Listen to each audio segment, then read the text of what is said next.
Te damos gracias, Señor Dios, por el regalo de este día. Gracias por este mes de septiembre. Gracias por la invitación que nos haces a ser tus colaboradores, a pasar de una vida que es bella, pero ahora una vida que es de compromiso. Más allá de ser personas que hemos estado tareados con tantas cosas en la vida, hoy también saber la utilidad de ser tus instrumentos a favor del hermano más necesitado. Danos tu luz, Señor, para poder discernir lo que tú nos enseñas. Bien, esta presentación le he llamado Confitio. Yo creo que esto es fundamental en nuestra vida cristiana, por lo siguiente. En alguna ocasión, estando en Monterrey, me tocó ser editorialista invitado del periódico El Norte en variadas ocasiones.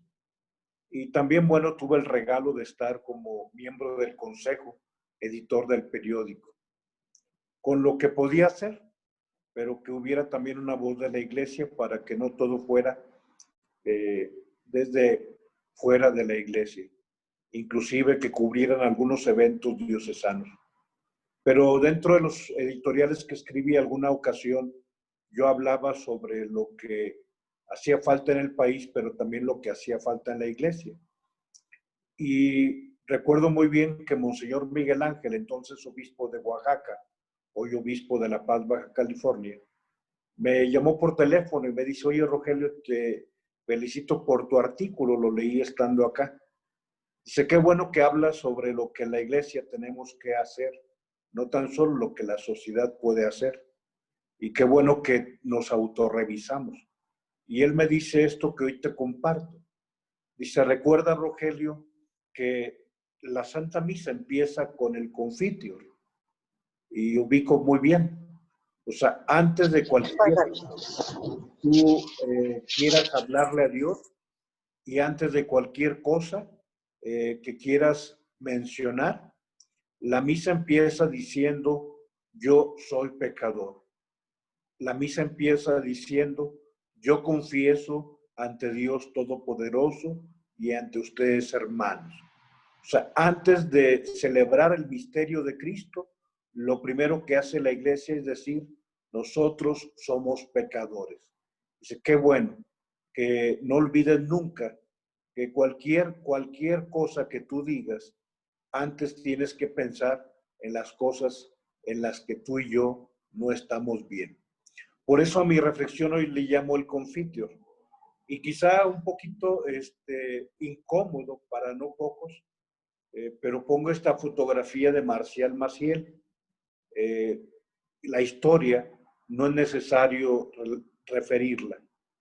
E incluso el que yo ponga esta fotografía, creo que no falto en torno a lo que sería la verdad sobre exhibir a alguien, porque creo que esto es demasiado público como para poder no olvidarlo.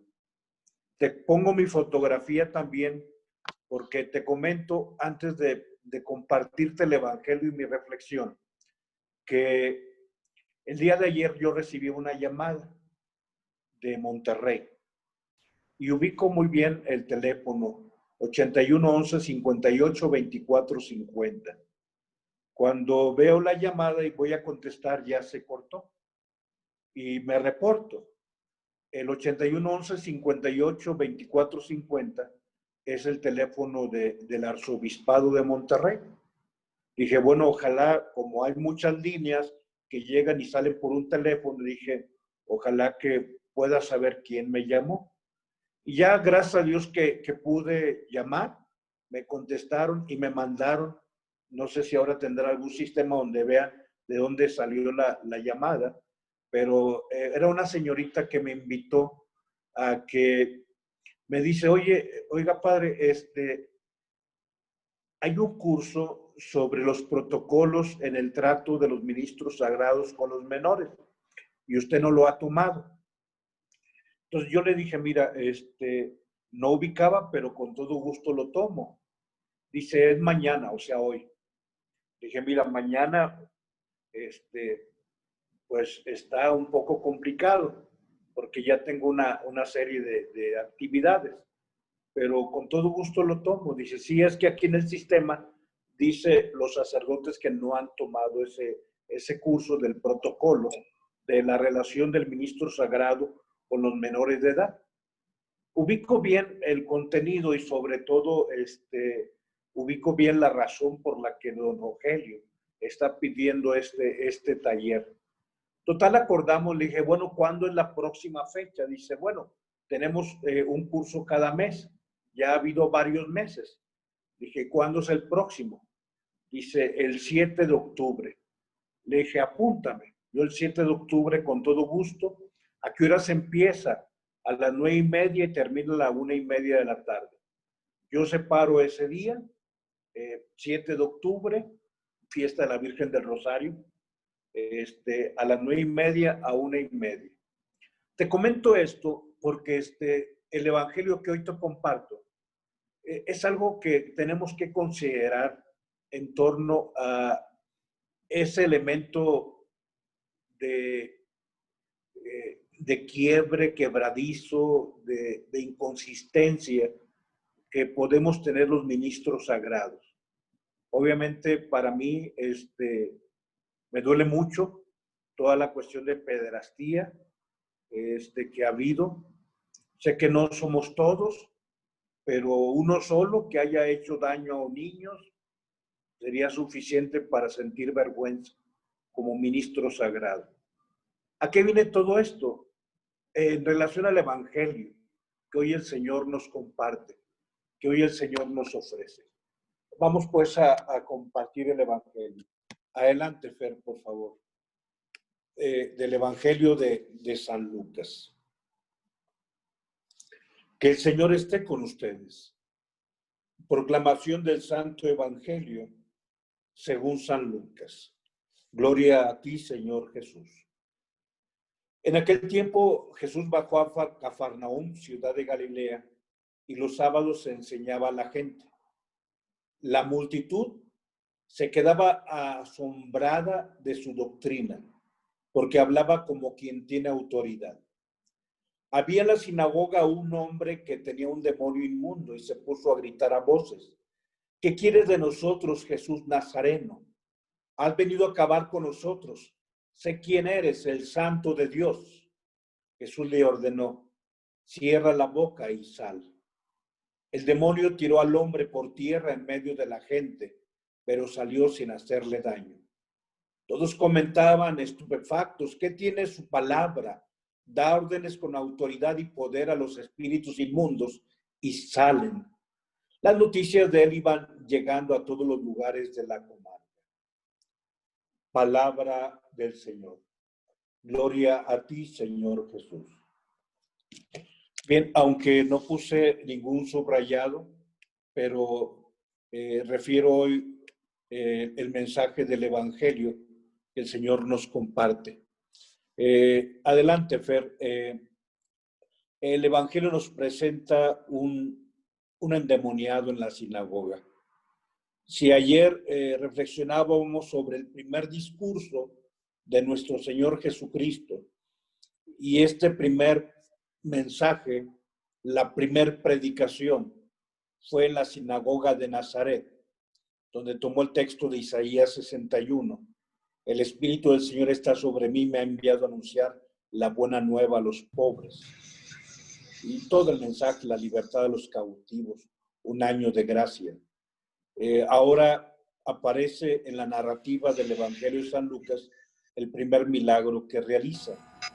Y se trata ni más ni menos de un exorcismo. Y esos exorcismos, pues no tan solo es un hecho aislado, sino es un hecho que se va a repetir. Lo interesante aquí es ubicar el lugar donde se encuentra el endemoniado que fue liberado.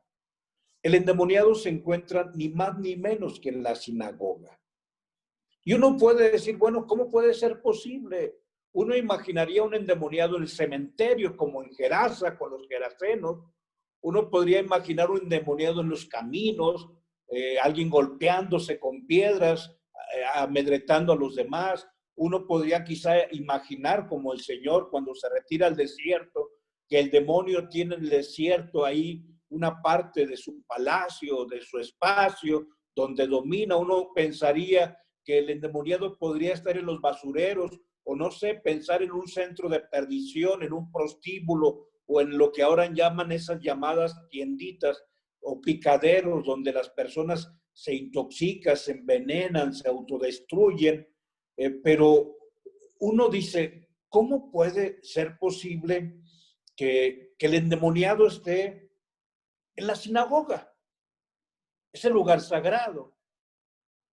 Y esto resulta, digamos, sorprendente, pero también insospechable.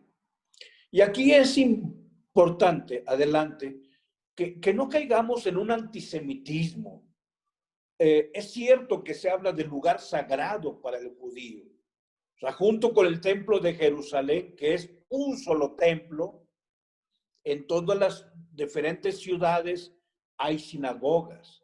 El Señor va a la sinagoga de Nazaret, a la sinagoga de su pueblo. Y ahí hay un rabino, hay un ministro que le dio el texto de Isaías para que empezara a leerlo. Pero, ¿por qué en la sinagoga? Reitero, no caigamos en una actitud de fobia hacia el judaísmo, un antisemitismo. Como también te invitaría siempre a que evitemos esta palabra que a lo mejor no usamos mucho, porque a veces hablamos o actuamos con una llamada islamofobia. Aquí tenemos que ubicar que es cierto que desde la sinagoga de pronto hay ataques contra los yihadistas, como también desde las mezquitas hay ataques para el otro lado de las franjas, pero también ha habido ataques desde las iglesias, desde las capillas, los monasterios, los templos.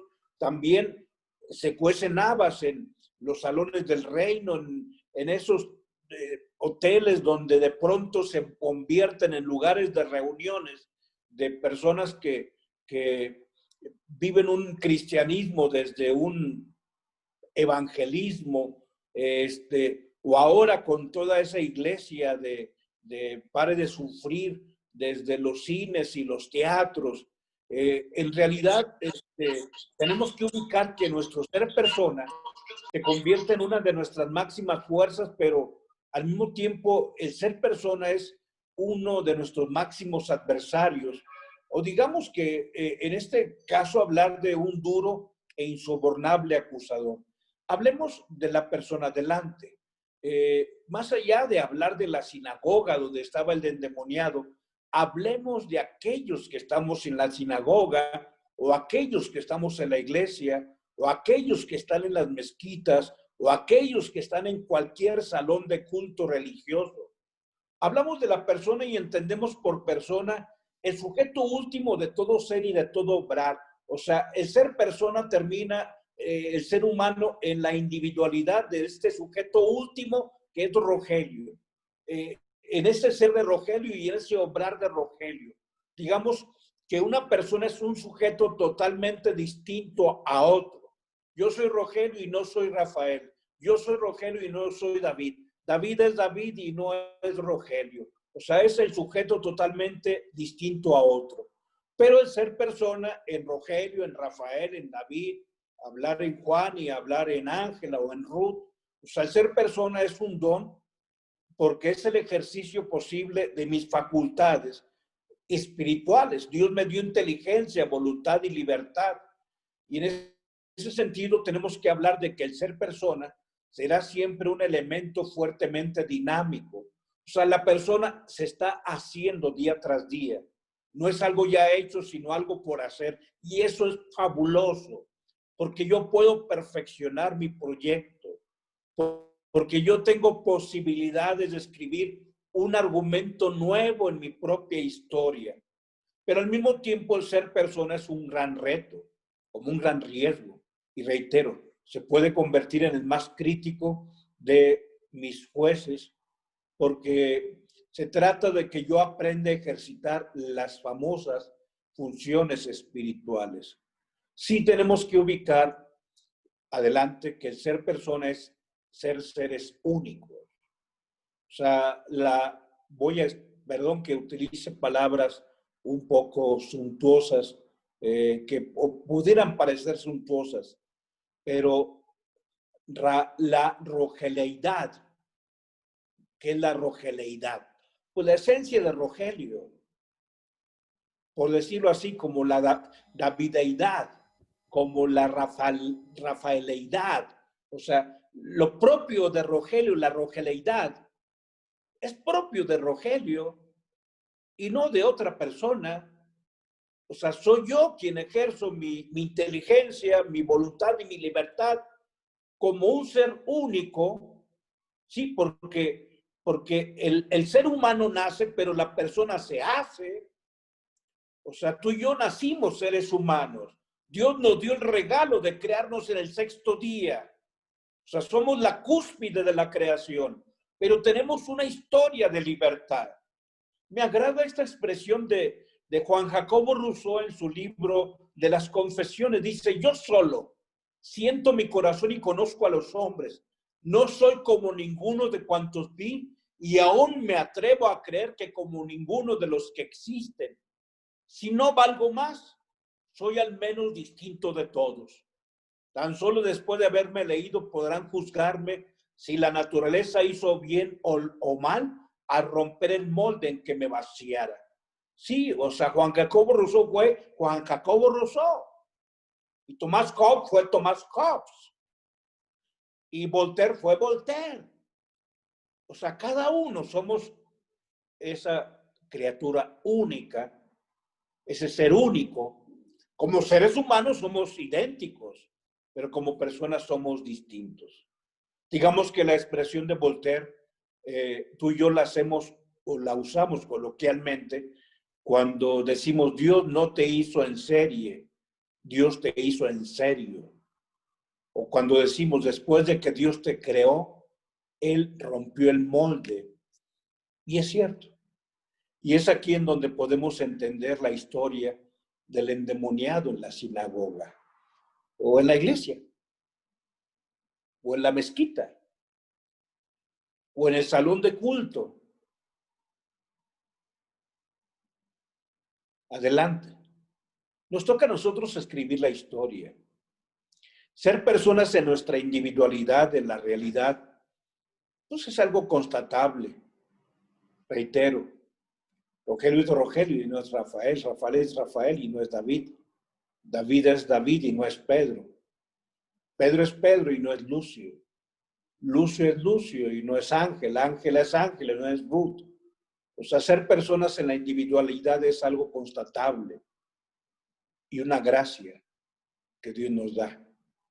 Por eso solo nosotros, sí, tú y yo podemos ser héroes o podemos ser villanos. Digamos, podemos ser guardianes del orden o podemos ser delincuentes. Podemos construir o podemos destruir. Solamente tú y yo podemos sanar o podemos herir, lastimar, matar.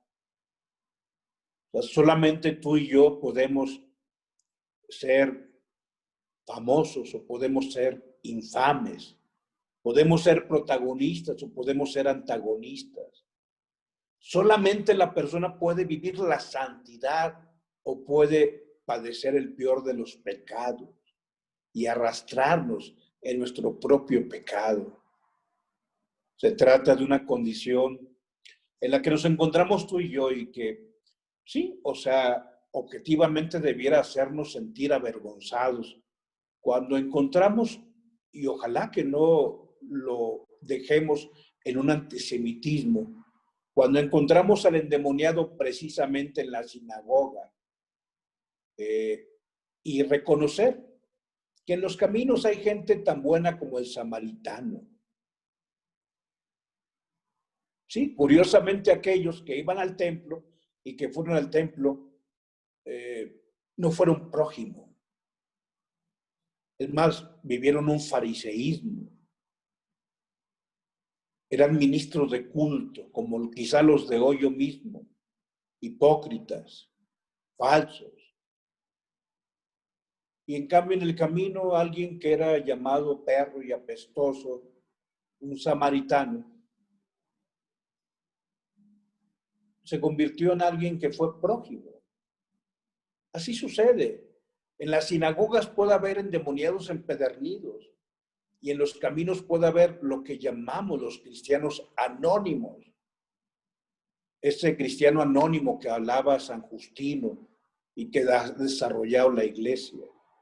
Pero quisiera por un momento que pensaras, no tan solo en este capítulo 4 de San Lucas, pensando, sí, en las sinagogas hay endemoniados. Vamos a ver quizá la escena más estremecedora. Adelante, hablemos del cenáculo. Sí, el lugar más santo, donde estaba Cristo mismo y donde Cristo celebró la Eucaristía, donde Cristo partió el pan, tomen, coman, esto es mi cuerpo, que será entregado por ustedes, y toma el cáliz. Y después de entonar la acción de gracia, dice, tomen, beban. Esta es mi sangre, sangre de la alianza nueva y eterna, que será derramada por ustedes. Hagan esto en conmemoración mía. Sí, estamos al inicio del Evangelio de San Lucas, el capítulo 4, y el primer milagro es la expulsión de un demonio o el exorcismo en un endemoniado que está en la sinagoga.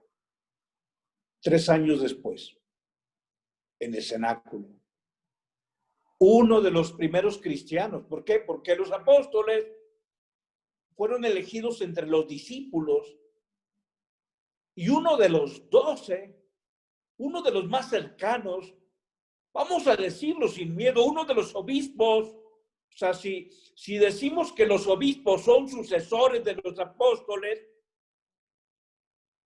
recuerda que vino un sucesor de Judas, que fue Matías, que Pedro discierne y dice, no puede quedar ese lugar vacío. Ya conocemos, lee el primer capítulo, de hecho, de los apóstoles. Ya sabemos lo que aconteció con aquel que estaba entre nosotros. Vamos a elegir un sucesor que haya estado desde el bautismo hasta la ascensión, desde el bautismo en el Jordán. Y entonces eligen a 2, a José Barsabás y a Matías, y entre los 2 eligen a Matías. Sí, este obispo, vamos a llamarlo así, o este apóstol, que es Judas, aun cuando haya sido el traidor, hay que poner un sucesor. Como hoy hay sucesores de los apóstoles. Entonces estamos hablando de que junto con el endemoniado en la sinagoga, en el cenáculo, uno de los primeros cristianos, uno de los primeros de los 12, uno de los primeros dirigentes de nuestra iglesia, por llamarle así, se dejó poseer por el mismísimo Satanás. Y estaba mojando el pan en el mismo plato que el Señor. Y todavía peor, le da un beso en la mejilla. Y el Señor le dice, amigo, hermosa palabra, máxime labios de Cristo, amigo, con un beso entregas al Hijo del Hombre. O sea, reitero, esta historia de Lucas 4, de la sinagoga, o sea, no nos hagamos nosotros los santos. O sea, también nosotros somos proclives a barrabasadas.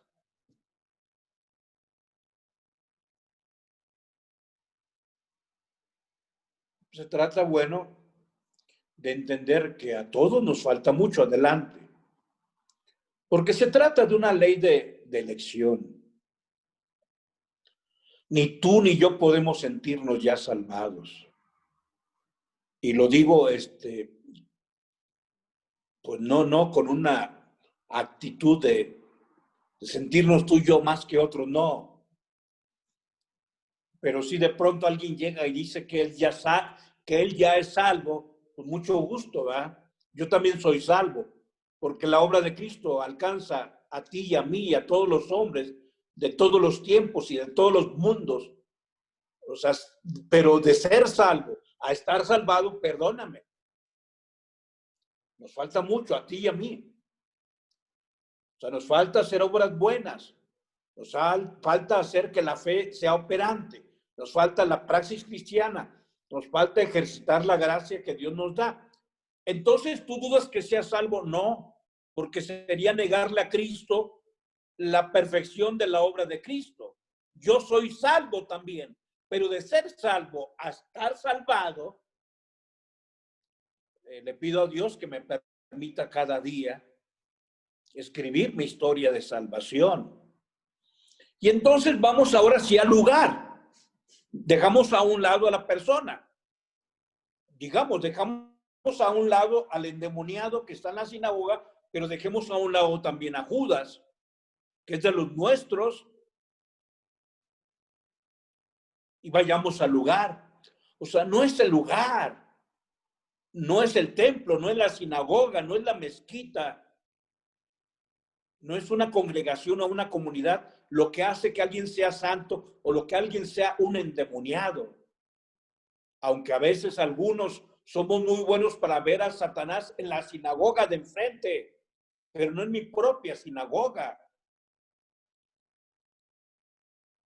Hoy el Evangelio nos invita a no negar la libertad que tenemos, ni la posibilidad de santidad en la libertad, aún en este mundo tan conflictivo. Porque Dios escribe una historia de libertad, porque nos dio libertad. Y así hablamos de lirios en el pantano. Adelante, Fer.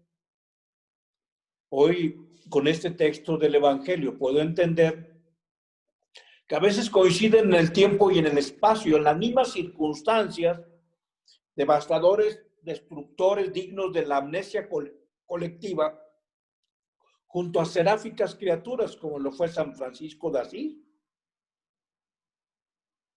Así puede uno hoy ubicar que hay quien proclama la yihad, la guerra santa, y hay quien proclamó la tormenta en el desierto, junto con personas que lo único que buscaban era ayudar al más pobre y consagraron su vida para cuidar al más pobre.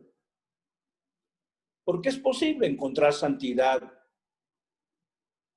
pero también endemoniados en las diferentes sinagogas de nuestro tiempo, incluyendo nuestras propias sinagogas. Quizá aquí es donde puedas entender por qué puse esas dos fotografías en la primera diapositiva.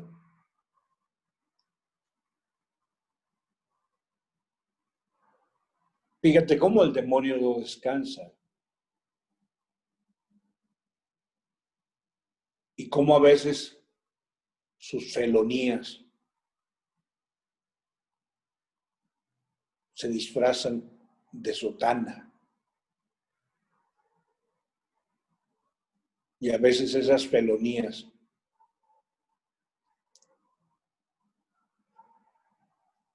tienen un séquito de personas que ven una aureola en esos endemoniados.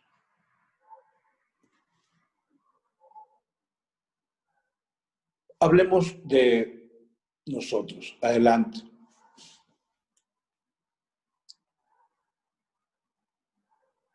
Se trata de la ley de la libertad. Y hablamos de, en cuestión de vida cristiana, de una voluntad firme, iluminada por la gracia de Dios. Hoy hablamos de personas que han sido dóciles a los impulsos de la vida interior. Pero también personas que ponen su parte en la historia de salvación. Nosotros sabemos que la vida no es algo que acontece, sino algo que escribimos, que podemos elegir. Y elegir es grandeza y es también fragilidad, porque yo puedo elegir el bien o puedo elegir el mal. Yo puedo elegir la luz o puedo escoger la oscuridad. Yo puedo elegir lo dulce o puedo elegir lo amargo. Yo puedo elegir qué dirección debo tomar. Ser libre o ser esclavo. La gracia o el pecado. Y entender que la vida de la persona es un proceso. ¿Cuánto más nuestra vida cristiana? Que mientras Dios nos dé un día más de vida, podemos perfeccionar la mejor expresión de la rogeleidad. La mejor expresión de lo que yo soy, donde yo soy yo y no soy otro. Por eso, Marcial Maciel era Marcial Maciel y Dios lo va a juzgar. Pero no juzgues a los demás por lo que él hizo. Y por eso la secretaria ayer me hablaba por teléfono y dice, Padre Rogelio, le invitamos a tomar el curso de protocolo de la relación del ministro sagrado con los menores de edad. ¿Y cuándo es? Mañana, es decir, hoy, de 9:30 a 1:30 de la tarde. Le dije, mira, ya tengo cosas agendadas, tengo reuniones con pues, 3, 4, 5 reuniones, incluso con los secretarios de la pastoral social, de las dimensiones. ¿Cuándo es la próxima? El 7 de octubre, Padre. Apúntame. Allí estaré. El 7 de octubre de 9:30 a 1:30 de la tarde. Si Dios me da vida y favor. Porque yo sé que el demonio no duerme.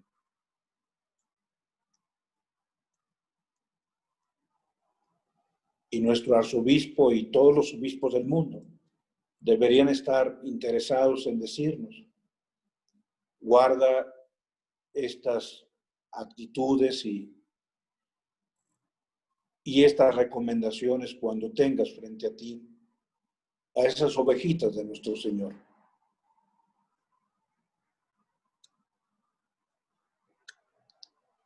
Sí, en las sinagogas también hay endemoniados. Y en el cenáculo. En el cenáculo. Ahí donde el Señor nos dio la Eucaristía y el sacerdocio, hagan esto en memoria mía. Ahí el sinvergüenza demonio ya se había posesionado de uno de los 12 que Jesús había amado con predilección. Amigo,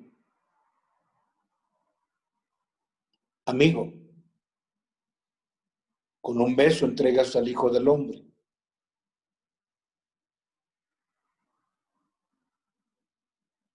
No bajemos la guardia, hermanos.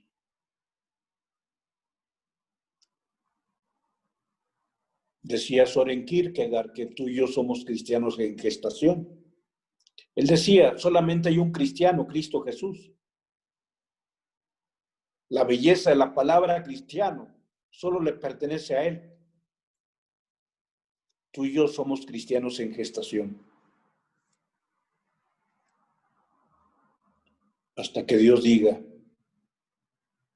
ven a la vida verdadera. En nombre del Padre, del Hijo y del Espíritu Santo. Amén.